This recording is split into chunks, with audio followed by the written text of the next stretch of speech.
आर्यन और अनन्या के कहानी की चौथे हिस्से में आप सभी लिसनर का बहुत बहुत स्वागत है। तो देर ना करते हुए मैं स्टार्ट करता हूँ इसकी कहानी को। दिल्ली से रांची लौटते हुए आर्यन के मन में कई सवाल उमड़ रहे थे। उसे अब यह यकीन हो चुका था कि रिया अनन्या की बेटी नहीं बल्कि उसकी बहन इशिका की बेटी है, लेकिन अनन्या ने उसे अपने साथ जोड़ने का बलिदान दिया था। उसका मतलब क्या था? टैगोर हिल पर रखी डायरी में क्या सच में इन सारे सवालों के जवाब मिलेंगे या यह एक नए रहस्य की शुरुआत होगी? रांची पहुंचने के बाद आर्यन ने तय किया कि वह अकेले ही टैगोर हिल पर जाएगा। रिया को उसने घर पर ही रहने को कहा। यह कुछ ऐसा है कि मुझे खुद ही समझना होगा, आर्यन ने कहा। टैगोर हिल पर पहुंचकर आर्यन को वह पुराना गेस्ट हाउस नजर आया जहां अनन्या अपनी आखिरी बार दिखी थी। गेस्ट हाउस अब वीरान था, लेकिन अंदर जाते ही उसे वही किताबों की अलमारी दिखी जिसका जिक्र अनन्या ने अपनी एक चिट्ठी में किया था।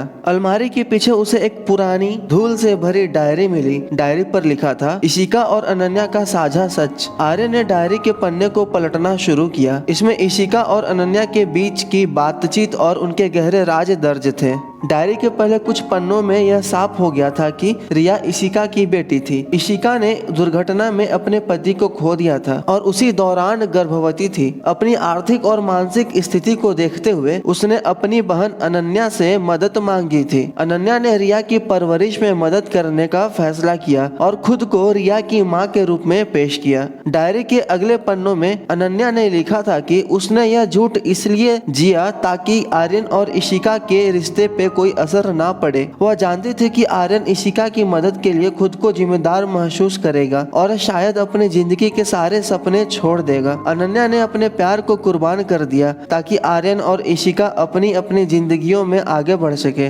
डायरी के आखिर में एक लिफाफा था जिस पर लिखा था, आर्यन यह केवल तुम्हारे लिए है। पत्र में लिखा था, आर्यन मुझे पता था कि एक दिन तुम मेरी यह डायरी पढ़ोगे। मैं चाहती थी कि तुम जानो कि मेरा झूठ केवल तुम्हारे और रिया के लिए था। इशिका ने जो दर्द सहा वह मेरी वजह से कम हो सका और रिया को तुम्हारा साया मिल सका। लेकिन यह अंत नहीं है। गेस्ट हाउस के नीचे तक खाने में एक और सच छुपा है। अगर तुम सच में मेरी कहानी को पूरा करना चाहते हो तो वहां जाओ। आर्यन ने गेस्ट हाउस के नीचे बने तहखाने को ढूंढना शुरू किया। उसे वहां एक पुराना बक्सा मिला। बक्सा भारी था और उस पर जंग लगी हुई थी। उसे खोलने पर अंदर एक और चिट्ठी, कुछ तस्वीरें और एक दस्तावेज मिला। चिट्ठी में लिखा था, आर्यन तुम सोच रहे होगे कि यह सफर यहीं खत्म होगा, लेकिन नहीं। रिया का असलियत केवल इशिका से जुड़ी नहीं है। रिया का असली पिता कौन है यह तुम अभी तक नहीं जानते और शायद यह सच्चाई तुम्हारे जीवन को पूरी तरह बदल देगी। तस्वीरों में इशिका एक अनजान व्यक्ति के साथ थी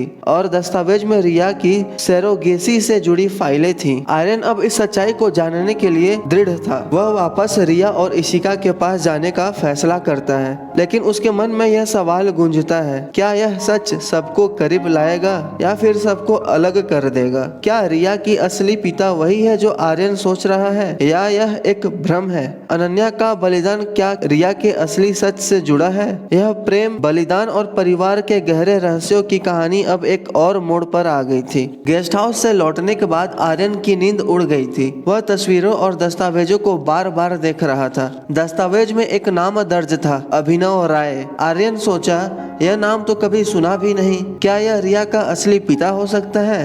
और अगर हाँ तो इशिका ने यह बात क्यों छुपाई? सुबह होते ही आर्यन इशिका के पास जाता है। दीदी मुझे सब सच जानना है, उसे गंभीर स्वर में कहा। इशिका का चेहरा सफेद पड़ गया। वह जान गई थी कि आर्यन को कुछ बड़ा पता चल गया है। आर्यन ने दस्तावेज और तस्वीरें उसके सामने रख दी। यह अभिनव राय कौन है? आर्यन ने सीधा पूछा। इशिका ने एक गहरी सांस ली और कहा, आर्यन यह कहानी जितनी सरल दिखती है उतनी है नहीं। अभिनव मेरा कॉलेज का दोस्त था। हम दोनों बहुत करीब थे, लेकिन उस वक्त हमारी जिंदगी में कई उलझने थी। अभिनव और मैंने शादी करने का फैसला किया था, लेकिन शादी के पहले ही उसकी एक दुर्घटना में मौत हो गई। मैं तब गर्भवती थी। आर्यन अवाक रह गया। तो तुमने मुझसे और सबसे यह बातें क्यों छुपाई? क्योंकि इशिका के आंखों में आंसू थे। मैं रिया को समाज के सवालों और अपनी पुरानी गलतियों के साये से बचाना चाहती थी। अनन्या ने मुझसे वादा किया था कि वह मेरी बेटी को एक माँ का नाम देगी और उसे अपनी जिंदगी का हिस्सा बनाएगी, लेकिन मुझे नहीं पता था कि वह इस वादे की इतनी बड़ी कीमत चुकाएगी। आर्यन अब समझ चुका था कि यह सच छुपाना रिया को और गहराई से प्रभावित कर सकता है। उसने तय किया कि उसे रिया से भी यह बात ईमानदारी से करनी होगी। रिया को बुलाकर उसने सारा सच बताया। रिया शांत रही, उसकी आंखें छलकने के कगार पर थी।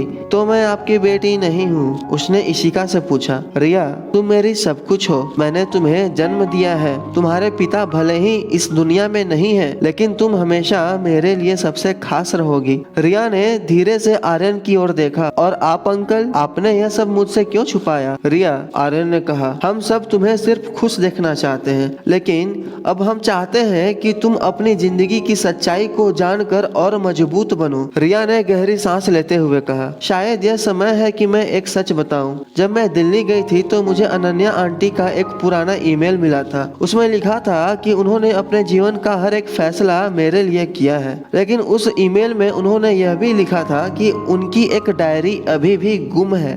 वह डायरी उनके सबसे बड़े रहस्य को छुपाए हुए है। आर्यन और इशिका के कान खड़े हो गए। एक और डायरी? आर्यन ने चौंक कर कहा। हाँ, रिया ने कहा, और मुझे लगता है कि यह डायरी अब भी कहीं टैगोर हिल पर छुपी हो सकती है, शायद उसी तहखाने में। आर्यन, इशिका और रिया ने मिलकर यह तय किया कि वह एक बार फिर टैगोर हिल जाएंगे। इस बार तीनों ने एक दूसरे का साथ देने का वादा किया। गेस्ट हाउस पहुंचने पर उन्होंने तहखाने की गहराई से तलाश शुरू की। दीवार के पीछे एक छोटा सा छुपा हुआ कमरा मिला। कमरे में लोहे की एक अलमारी थी, जिसे खोलने पर उन्हें अनन्या की वही डायरी मिली। डायरी के पहले पन्ने पर लिखा था, आर्यन, अगर तुमने डायरी पढ़ ली है तो इसका मतलब है कि तुमने सच का सामना करने की बड़ी हिम्मत दिखाई है। लेकिन मेरी कहानी का सबसे बड़ा सच यह नहीं कि मैंने तुम्हारे लिए क्या किया। सबसे बड़ा सच यह है कि रिया का जीवन केवल इशिका और अनुभव से जुड़ा नहीं है, यह उससे भी ज्यादा गहरा और बड़ा है। डायरी के बाकी पन्नों में अनन्या ने यह संकेत दिया कि रिया की परवरिश और उसकी सुरक्षा के पीछे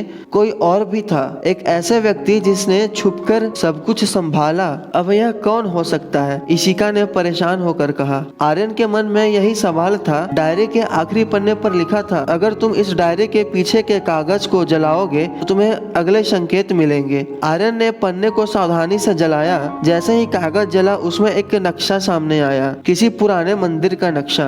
अब यह कौन सा मंदिर है? रिया ने हैरानी से पूछा। आर्यन ने नक्शे को ध्यान से देखा और कहा, यह रांची का वह पुराना शिव मंदिर है जहाँ अनन्या अक्सर जाया करती थी। शायद हमारी कहानी का आखिरी अध्याय भी वहीं लिखा हुआ होगा। क्या शिव मंदिर में उन्हें रिया की सच्चाई का पूरा सच मिलेगा? कौन है वह रहस्यमय व्यक्ति जिसने रिया की परवरिश में मदद की? क्या आर्यन, इशिता और रिया इन सभी सवालों का सामना कर पाएंगे? प्रेम, परिवार और बलिदान की इस गाथा का रहस्य अब अपने चरम सीमा पर था। इसके आगे की कहानी को जानने के लिए बने रहे हमारे साथ and stay tune for next part.